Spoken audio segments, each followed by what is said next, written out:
I am Pat Roof. I am in Norton Shores, Michigan, right on the shores of the Big Lake. And I am 72 years old. I am Susan Cack. I'm 79 years old and I'm from Howell. Dwayne Newland. I am also 79 years old. We live in Munich, the big city of Munich. I live very close to St. Joseph Mercy Oakland Hospital in Bloomfield Township. My name is BG Gupta. I'm 76. My name is Betty Peters. I live about 5 minutes from St. Joe Hospital, where I have volunteered for almost 24 years. I just had my 80th birthday. Happy birthday. Welcome from all corners of the Lower Peninsula. We're so isolated, it's kind of nice to have a chance to chat and to meet new people. How has COVID been for all of you? And how lonely has it been? It's been lonely. It's been, the hardest part was not being able to hug. I'm a hugger, not being able to see my kids, my grown grandchildren, not being able to see them and hug them.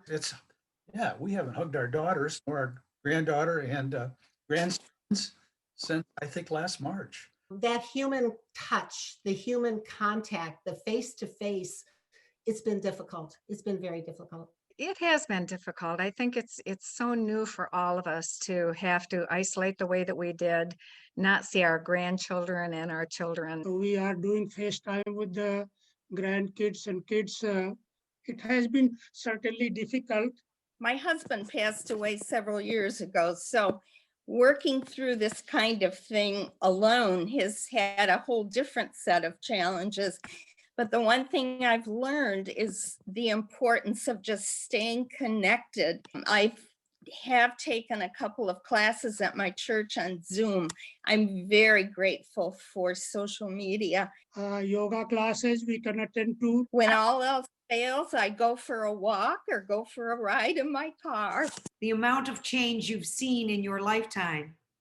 Have you ever seen or experienced, or is there anything that you can recall that reminds you of the year we've been living? There has been nothing like this. That's why sometimes it's so difficult to handle, because we have no pattern to follow. We have no background to grasp to try to help us deal with it. Maybe polio, but I don't really remember. Yeah.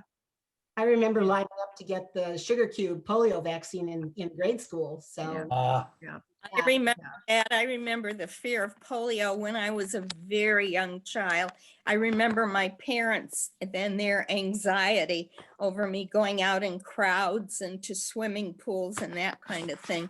That would be about the closest I can think of to this. This has been a unique experience, and even our scientists, we are learning as we go along.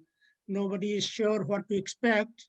Even after vaccine, we are hearing the same thing, that we have to keep masks and keep social distancing and follow hand hygiene. And we are not sure how it will end. You are an in-person generation. I mean, you knew the milkman, you knew the mailman, you knew the guy who sold your family encyclopedias. What's all of this Zooming like for you? When we first started Zooming on a weekly basis, my lovely wife just thought, this is not for me. And the girls kept encouraging her to stay connected that way. And finally, we look forward to our periodic Zoom calls. It's been a growth experience for us. You talk about the milkman.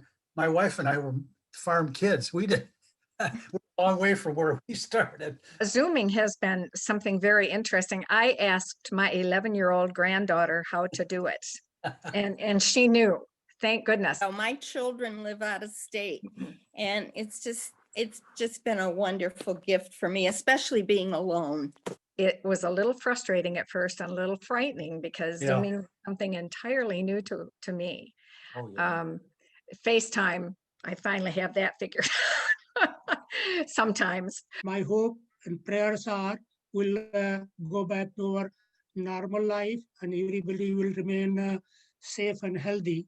let's be grateful. The sun's out today and it's a beautiful day. It's freezing, but it's a beautiful day.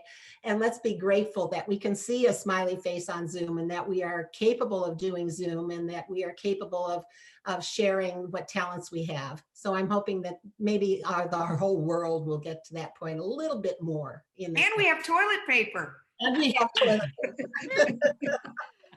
That's a big one. Yeah. I'm so anxious to be back with all of my kids and friends, and I'm really anxious to be back volunteering at St. Joe in the emergency room. My hope is that when this is over, we can heal again. We can begin healing from what has been a really difficult time for all of us. Does it ever surprise you guys that you're pushing 80? Well, I mean, does it seem like it just happened overnight? Spoken like a true 45-year-old girl. Yeah. Yeah. We know all the tips from the doctors on how to stay healthy, to keep moving and to get vaccinated and to wash your hands and wear your mask. But what are your tips for staying not only healthy, but truly happy as we go through the end of this pandemic? I think finding things to keep yourself busy, even if it's cleaning a kitchen cupboard or sewing masks, is something that I did originally, and donating them, and something to make you feel like you have purpose rather than just sitting in the chair and watching TV or whatever. We have a dog that needs to be walked daily, and she's a blessing. She really is. She's our best buddy. And my wife takes her walking in the morning and I do in the afternoon. And that's a small purpose, but it's something that keeps us active. The important thing that I would suggest is staying connected with your family, with your Yep. friends, with your church. Stay involved, stay active, and have some routine. So that you know you still have purpose and will have when this is all over. You know, Lila, we've learned how to cope, and I think we're optimistic now. We really are.